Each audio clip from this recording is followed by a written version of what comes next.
Good morning all. So நம்ம இன்றைக்கி வந்து என்ன பார்க்க போகிறோம் அப்படின்னா, ப்ராஃபிட் அண்ட் லாஸில் கேட்ட ஒரு சில ப்ரீவியஸ் இயர் கொஷின்ஸ் நம்ம பார்க்க போகிறோம். So already part 1 part 2 complete ஆயிடுச்சு. அதை தாண்டி இதில் வந்து இன்னும் ஒரு சில டாபிக் வந்து எப்படி லாஜிக் வைஸ் நம்ம வந்து அப்ளை பண்ணணும் அப்படிங்கிறத நம்ம பார்க்க போகிறோம். சரிங்களா?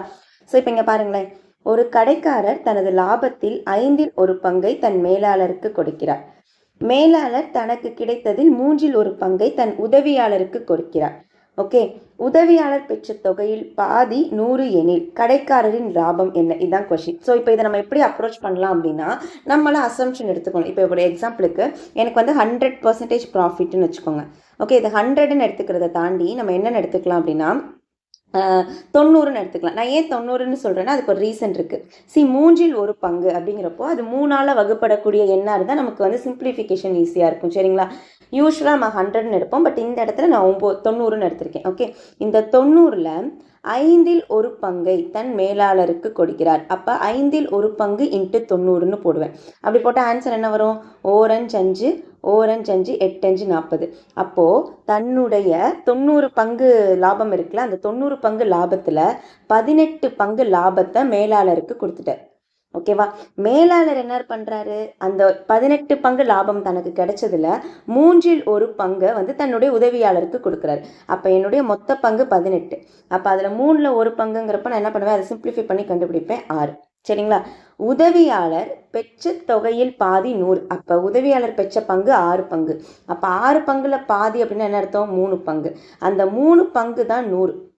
ஓகே, 3 பங்கு 100 எனில் அவங்க என்ன கேட்குறாங்க? கடைக்காரரின் மொத்த லாபம் என்ன? கடைக்காரருடைய டோட்டல் டோட்டல் ப்ராஃபிட்டுங்கிறது எவ்வளோ?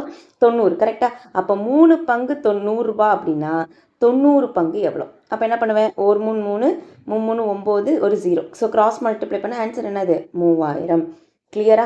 ஸோ அப்போ இதை நம்ம வந்து என்ன பண்ணுவோம் அப்படின்னா, நம்மளாம் அசியூம் பண்ணிப்போம். ஓகே, நம்ம யூஸ்வலாக என்ன பண்ணுவோம்? காஸ்ட் ப்ரைஸ் 100ன்னு வச்சு ப்ராஃபிட்னு 120 110 அப்படின்னு சொல்லிட்டு இன்க்ரீஸ் பண்ணுவோம்ல. ஸோ அந்த மாதிரி நான் என்ன பண்ணுறேன்னா, அவருக்கு கிடைத்த மொத்த லாபத்தை 90ன்னு வச்சுக்கிறேன். ஓகே, அப்போ அதுலேருந்து சிம்பிளிஃபை பண்ணி நம்ம கொண்டு வரோம். ஓகேவா? கிளியரா அந்த கொஷின்? ஸோ அடுத்த கொஷின் பாருங்க. ஒரு பொருள் அதன் உற்பத்தி விலையிலிருந்து 50% அதிகமாக விற்பனை விலையாக குறிக்கப்படுகிறது. குறித்த விலை வந்துருச்சா? அப்போ என்னுடைய காஸ்ட் ப்ரைஸை நான் 100ன்னு வச்சுப்பேன். அப்போ 50% அதிகமாகங்கிறப்ப நான் என்ன பண்ணுவேன்? 150/100. ஓகே, இதுதான் நம்மளுடைய குறித்த விலை. ஓகே, அடுத்து என்ன பண்ணுறாங்க அப்படின்னா, அதில் 40% தள்ளுபடி அறிவிக்கப்பட்டார். இதுதான் என்னுடைய குறித்த விலை. இதுலேருந்து ஒரு 40% நான் தள்ளுபடி கொடுக்குறேன் அப்படின்னா நான் அதை எவ்வளோக்கு விற்றுருப்பேன்? 60%க்கு விற்றுருப்பேன். கரெக்டாக?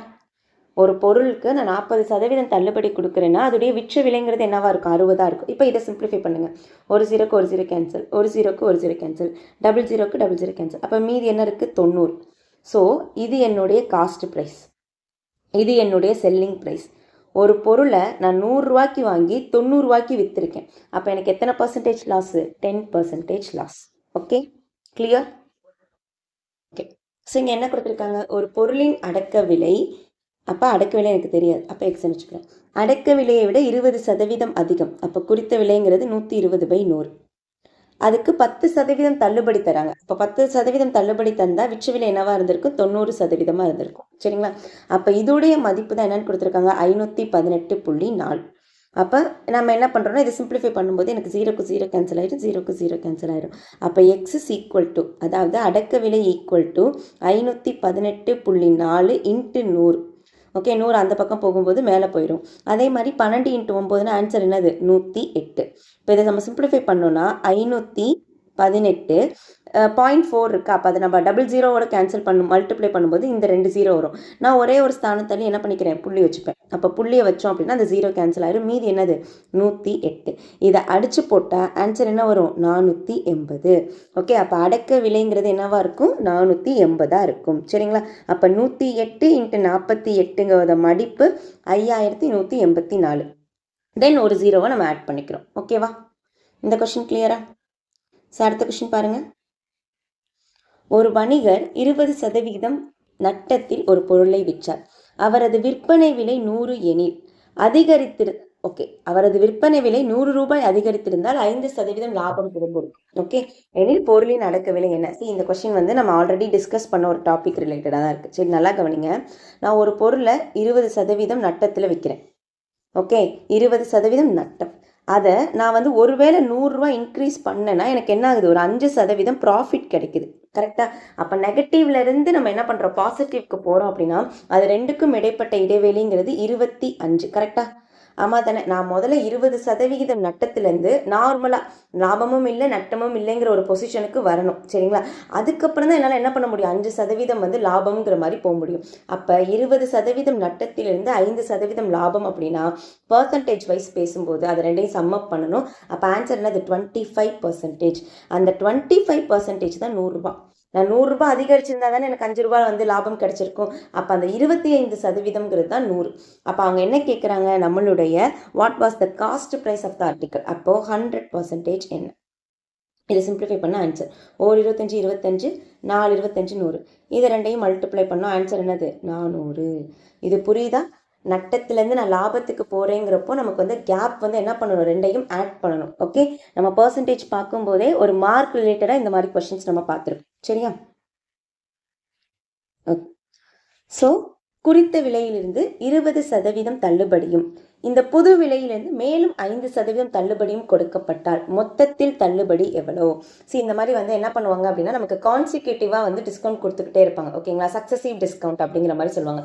அப்போ அந்த சக்ஸசிவ் டிஸ்கவுண்ட்டுக்கு ஃபார்முலா என்ன அப்படின்னா -x - y plus XY divided by 100. இதுதான் அவன் 20% ஃபஸ்ட்டு கொடுத்துட்டு அடுத்து ஒரு 5% கொடுக்குறாங்கல்ல. அப்போ டோட்டலாக அவங்க 25% கொடுத்துருப்பாங்களான்னு கேட்டால் கிடையாது. ஓகே, ஏன்னா ஆல்ரெடி இருக்கக்கூடிய விலையிலேருந்து தான் நம்ம 5% கொடுப்போமா. ஸோ அப்போ அதுக்குரிய ஓவரால் டிஸ்கவுண்ட் பர்சன்டேஜ் கண்டுபிடிக்கிறதுக்கு இதுதான் ஃபார்முலா. நம்ம டேரெக்டாக போட்டுடலாம். பாருங்கள், -20 -5 ரெண்டையும் மல்டிப்ளை பண்ணால் பாசிட்டிவ் வரலாம். அதுதான் நம்ம இங்கே போட்டிருக்கோம். அப்போ 20 100 டிவைடட் பை 100. அப்போ 100 100 இது கேன்சல் ஆயிடுச்சு. இது ரெண்டையும் ஆட் பண்ண ஆன்சர் என்ன வரும், -25 +1 மறந்துடாதீங்க. ஓகே, அப்போ ஆன்சர் என்னது, -24. அப்போது மொதல் 20% அடுத்த 5% தள்ளுபடி தரக்கூடிய ஒரு மதிப்பு இருக்குல்ல, அது மொத்தமாக தள்ளுபடி கொடுத்தா எதுக்கு ஈக்குவலாக இருக்கும் அப்படின்னா 24% கொடுக்கக்கூடிய தள்ளுபடிக்கு ஈக்குவலாக இருக்கும். சரிங்களா? ஓகே, ஒருவரின் கூலி 50% குறைக்கப்படுகிறது, பின்பு 50% அதிகரிக்கப்படுகிறது, நமக்கு தெரியும். ஓகே, ஸோ குறைக்கப்படுதுனாலே 100 மைனஸ், அப்போ 50/100. அடுத்து அதிகரிக்கப்படுகிறதுனா 100 ப்ளஸ், அப்போ 150/100. இதை சிம்பிளிஃபை பண்ணோம் அப்படின்னா நமக்கு ஆன்சர் என்ன வரும், 15 × 5 = 75%. அப்படின்னா என்ன அர்த்தம், 100 ரூபாயிலிருந்து 75 ரூபான்னு வந்துருச்சு. அப்போ எவ்வளோ பர்சன்டேஜ் லாஸ், நமக்கு 25% லாஸ். இதெல்லாம் நம்ம நிறைய கொஷின்ஸ் இந்த மாதிரி பார்த்துருக்கோம். அண்ட் இதுக்கு ஒரு ஃபார்முலாவும் வச்சுருக்கோம். என்னது, ஒரே மதிப்பு அதிகரிக்கப்படுகிறது குறைக்கப்படுகிறதுன்னு வந்தால் டெஃபினட்டாக நமக்கு லாஸ் தான். அதுவும் எவ்வளவு சதவீதம் லாஸ் அப்படின்னா x² டிவைடட் பை 100% லாஸ். அப்போ இங்கே எக்ஸுங்கிறது யார், நமக்கு 50. அப்போ 50 × 50 டிவைடட் பை 100. அப்போ சிம்பிளிஃபை பண்ணால் ஒரு 0க்கு ஒரு 0 கேன்சல், ஒரு 0க்கு ஒரு 0 கேன்சல். அப்போ ஆன்சர் என்னது, ஓவராலாக 25% லாஸ். ஓவராலாக 25% லாஸ். ஆமாம் தானே? தென் இங்கே பாருங்கள், ஸோ தள்ளுபடி கொடுத்தும் லாபம் கிடைக்கிறது அப்படின்னா நம்ம ஒரு ஃபார்முலா படிச்சிருக்கோம். என்னது, MP into market price into 100 minus discount is equal to cost price into 100 plus profit percentage. படித்தோமா? அப்படியே டைரெக்டாக நான் போட போகிறேன். என்னுடைய குறித்த விலை கொடுத்துருக்கானா, எஸ் கொடுத்துருக்கான். அப்போ 440. எவ்வளவு சதவீதம் தள்ளுபடி, 20% தள்ளுபடி. அப்போ 100 minus 20 is equal to 80 is equal to, எனக்கு காஸ்ட் ப்ரைஸ் தெரியுமா, தெரியாது. அப்போ சிபின்னு போட்டுக்கிறேன். எவ்வளோ பர்சன்டேஜ் நமக்கு ப்ராஃபிட், 10% ப்ராஃபிட். அப்போ 110. அப்போ என்ன ஆகும், ஒரு 0க்கு ஒரு 0 கேன்சல், ஒரு 11 11 4 11 44. அப்போ ரெண்டையும் மல்டிப்ளை பண்ணால் சிபி ஈக்குவல் டு என்ன வருது, 320 வருது.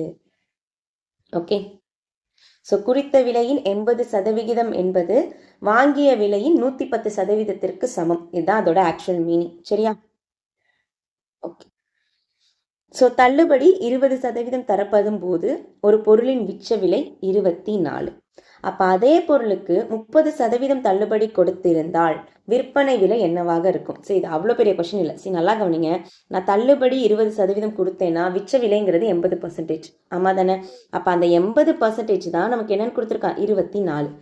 இன்கேஸ் நான் தள்ளுபடி வந்து 30% கொடுத்தேன் அப்படின்னா என்னுடைய விற்ற விலை என்னவா இருக்கும், 70%. அப்போ அந்த 70% என்னன்னு கண்டுபிடிக்க போகிறோம். போடலாமா? ஒரு ஜீரோக்கு ஒரு ஜீரோ கேன்சல். 1 8 3 8 24. ரெண்டையும் கிராஸ் மல்டிப்ளை பண்ணா 3 21. அவ்வளவுதான். ஓகே. ஸோ அடுத்து இந்த கொஸ்டின் பாருங்க.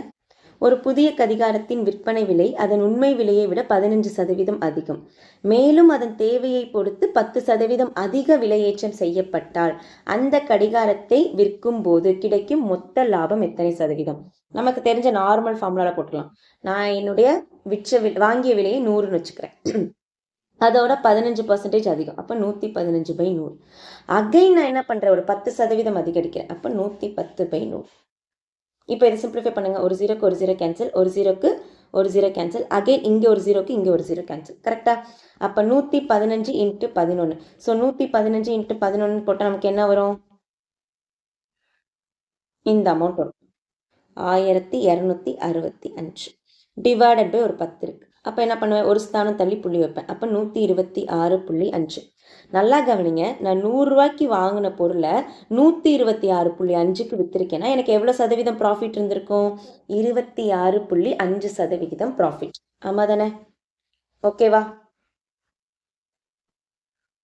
சரி, நம்ம முன்னாடி பார்த்த அதே ஃபார்முலா. தள்ளுபடி லாபம் குறித்த விலை போட்டுருவோமா?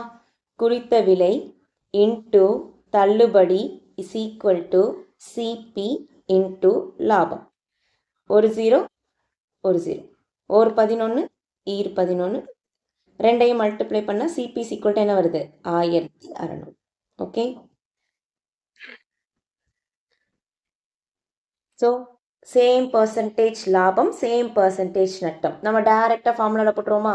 x² divided by 100% loss. டெஃபினட்டாக லாஸ் தான். அதிகம் எவ்வளோ பர்சன்டேஜ் லாஸ் இருக்கும் அப்படின்னா x² டிவைடட் பை 100% லாஸ் இருக்கும். அப்போ 10 × 10 டிவைடட் பை 100. ஸோ அடிச்சு போட்டோம் அப்படின்னா ஆன்சர் என்னது? 1% லாஸ். ஸோ நமக்கு வந்து குரூப் 1 மெயின்ஸில் வந்து நமக்கு மேக்ஸ் இருந்துச்சுல, அப்போல்லாம் இந்த சம் ரிப்பீட்டடாக கேட்பாங்க.